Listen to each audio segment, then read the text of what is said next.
twongeye kubahereza ikaze inshuti bakundwa mu dukurikirana uko bwije nuko bukeye, the people from east, west, south and north ahantu hose tutubagiye n'abakozi bacu bari hanze y'igihugu, USA, Canada, no muri Afrika, Kenya, Tanzania, Uganda, Burundi. Tutubagiwe n'abantu badukurikiye bari muri Belgique. So twongeye kubahereza ikaze. Uyu munsi rero twazaniye topic bisa nkaho ari ikibazo kiri muri society nyarwanda. Ese ni iyihe mpamvu amakwe y'iki gihe ntago mujya mwumva ubukwe bwapfuye we, ugasanga nyine ngo umuntu ngara afite ubukwe ngo bwapfuye. Njye nsigaye nibaza ese ubukwe bwapfuye cyangwa abanyiri ubukwe nibo barapanze ubukwe batabyumvira. Bakwiye kuba barabyumvikanye, ahubwo bikangombwa ko n'imiryango igiramo uruhare mu kukubwira ngo wenda ntabwo umukobwa twamwishimiye, nushaka gukora ubukwe uzabwikorane. So uyu munsi tuje kubigisha rero abahungu muri gupanga ubukwe. Tuje kuba ariko wibuke ko abahungu batakora ubukwe bonyine, vuga ngo tuje kwigisha abahungu n'abakobwa. Okay, tuje kwigisha abahungu n'abakobwa ari gupanga ibintu by'ubukwe. Please witangira gupropose umukobwa ko mwabana mutaragera muri famille wawe, sibyo ra? None se ubwo muba ugeze muri famille umukobwa bakakwanga, cyangwa ugasanga wa propose umukobwa ko mwabana wasohoye invitation, ibintu byose byagenze neza, wajya muri famille ugasanga uri umusaza we. Nkuko nabibabwiraga dufite abapapa, sibyo? Abapapa n'abamama, ushobora gusanga mama wawe yarabyaye ku ruhande cyangwa papa yarabyaye ku ruhande, ugasanga nyine bibaye ngombwa ko umuntu mugiye kubana ari umuvandimwe wawe wa hafi, like your brother, like your sister. Rero ni warasohoye invitation, warasohoye invitation zo kuzashira ku bukwe, ibintu byose barabipanze by'ubukwe wowe na girlfriend wawe muri famille, nta muntu n'umwe umuzi. Imagine nk'umunsi uzasanga uwo mukobwa ugiye kuryamana nawe cyangwa agiye gukubera umugore ari mushiki wawe, ukuntu bisa nyine think reaction. Rero kwa ko turi ngo turi muri vision 2050 ngira ngaye, ngo turi mu kinyarwanda cya 50 niba mbyibuka neza. Umuntu aba yumva ngo niba yakunze umuntu ngo byarangiye, ariko family uburi umuryango, umubyeyi w'umuntu, cyane cyane abamama, dushimira n'abamama. Umumama w'umuntu ni ikintu gikomeye cyane.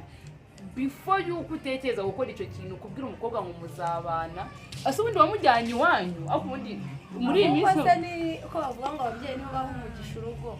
Ni gute muvuga ngo mugiye kubana umuntu wanyu ntibamuzi, nawe wabo wa boyfriend wawe ntibakuzi, ntabwo bakuzi, ubundi ubwo nyine umugisha usigahererwa hehe? Muri ghetto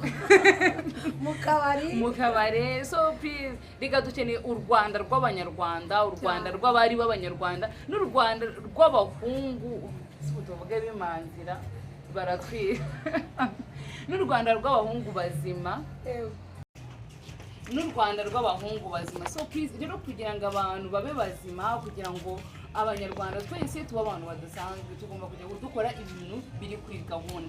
Ubukwe ni bwiza pe, gupanga ubukwe hari umuntu utabwifuza. Kira ni ikirori, ariko umuntu wese w'umwana cyangwa umukobwa w'umuhungu aba yifuza kuba yakora kugira ngo ashimishe umuryango. Bigira na process, ariko bigira process. Please niba umuntu muri gukundana ubona mutazabana ni mukatindane. Njye nkunda kubwira abantu nuko ndibivuga bakabyumva nabi, umuntu mutazakomezanya urugendo ntaza gutunza inzira. Dear friends of mine, niba ubona umuhungu uri kugutereta nta gahunda afite, mureke. Ariko si ubundi rega uri umukobwa mwiza, nta n'impamvu ubundi kuki umuhungu n'ubundi abazi ko hari target runaka gufiteho, yagiye anayigusaba shaka ukayima cyangwa ukayirima ukigendera ukajya kuba wajoininga undi muntu ufite gahunda. Uzi bikomera abantu tugendana uzi gukundana n'umuntu imyaka 4-5 yanyiza akakubwira nyuma ko mutabana. Ese buri abahungu bibonamo iki? Nyine hari nk'utubazo mba numashaka kuzababaza nka 20, ukuntu mama muri kwiyumva muri kudamaginga ubuzima bw'umwana w'umukobwa, the feelings, ukuntu muba mumeze. Yes, ese niyo umuntu yaraguhaye umutima akagukunda nta kintu kimwe umuhaye, akagukundira ukuri, kweri iki bigeranye mukabona ngo hari ibyo ntujuje, ibyo cyose kuki yemeye kugukunda ntabyo ufite.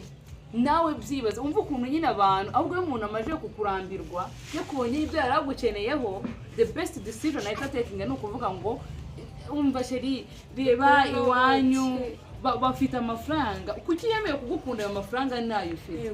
Ibyo byose urukundo rukamuhumya amaso akabyirengagiza, ako at the last moment ukavuga ngo ngumva ngo uri umukobwa mwiza ngo uzabona undi muhungu ngukube.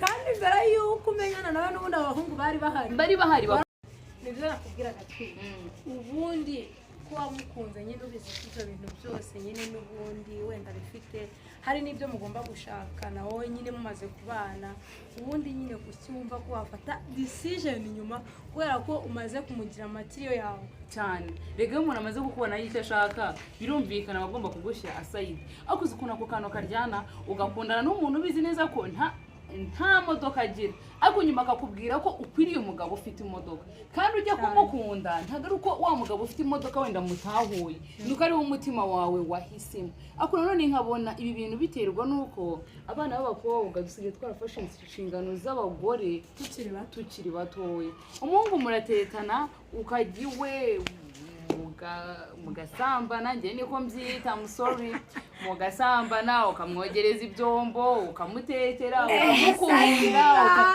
by the way mba numva nyine aba yarabaye umugabo wawe mba numva we nyine aba yumva akeneye undi muntu utameze nkawe kuko ibyo byose aba yarabikubonyemo kandi izo nshingano tuba turi gukorera abitwa aba boyfriend bacu n'abitwa ubwo ntabwo baba ari bo abaye ari we ntabwo yakubwira ko mutaberanye izo nshingano tuba turi gukora twakabaye tuzazikora twaragize gute twarabaye abagore ariko mana yanjye ariko nanjye hari icyo nkundira Imana buri hafi buri Imana niyo hari igihe ireba nk'uwo mutipe wakubwiye ngo arakwanze Imana ikakureka nyine ikamureka akagenda ariko nanone yajya kumuha wa wundi yifuza ko amubera umugore ikamuha noneho wa wundi uzamutoraguza amashashi nicyo burangiye nkundira none ari kuri kamubwira abantu muri heart broken reka mbibwira akantu keza by the way niba umuntu yarakwanze sibyo shima Imana cyo ngo ari we wari buzakwica twumva ingo nyinshi zirara zishwana n'abagore babo bakicana hehe na hehe ngo yamutemye please thank God shima Imana kuko